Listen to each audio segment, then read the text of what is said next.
Hey, in the last video, we talked about the ego, its needs, validation, and nutrients. Today, I want to talk a little bit more about the stories that we tell ourselves and why.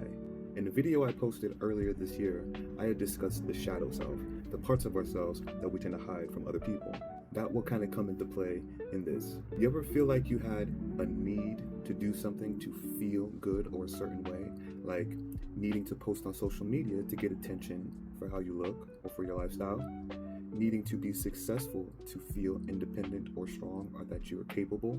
Needing to be loved, needing to be in a relationship so you can feel loved and not feel alone, to feel completed. The stronger the lack is, the stronger that need feels. That deep need, that feeling, is directly related to a low self-esteem and a low sense of self-worth. Now, usually our self-esteem, good or bad, is instilled in us at a very young age, either by our parents, our parental figures, school teachers, friends, whatnot. And ideally, you'll be brought up with a healthy idea of yourself, your capabilities, and how to navigate the world. Unfortunately, not many of us have had that. In fact, many of us have been fed poison or have been fed very improper or incorrect stories about ourselves through either abuse, neglect, or just people we didn't know better. So the ego latches on to the stories and ideas, no matter how harmful they are, that allow us to feel grounded and have a story to cling to. Even if that story is harmful and hurtful, even if we know that story is hurting us, it's all we know. So that's what we're familiar with, so that's what we stick with. The thing about that is, and I want to break this down in a different video, but in short, we see reality, we interpret it, right? That's our perspective. That perspective incurs an emotion. That emotion incurs a behavior.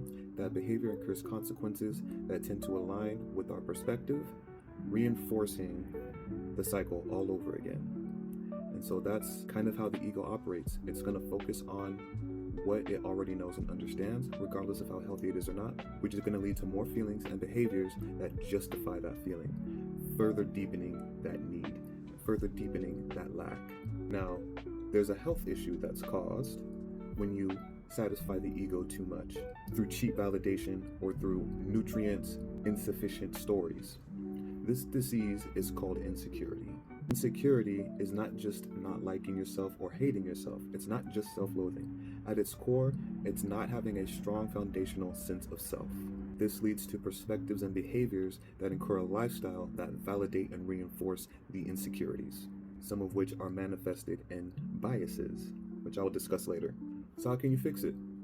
Just like I mentioned in the last video, you have to address that need, that hunger. It's not easy to do it alone, and it's okay to get help. But that need needs to be toned down. Do you want to know why? Because you actually have all the tools necessary to address those needs. You just don't know it, and you just weren't taught it. I'm telling you now, you have the tools. You just don't know how to use them, and that's okay, because that's what life is all about, right? Figuring it out. So in short, we have the nutrition that we need. We're not feeding ourselves well. We're not feeding each other well. So we need to start doing things in life that allow us to feed healthy stories. Sometimes that's just refraining from unhealthy forms of nutrition. If you want to eat healthy, you take all the processed food out of your fridge and you replace it with healthy food. Same thing with social media. You can block social media.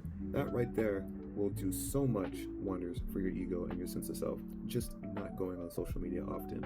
And if you do, find better things to watch.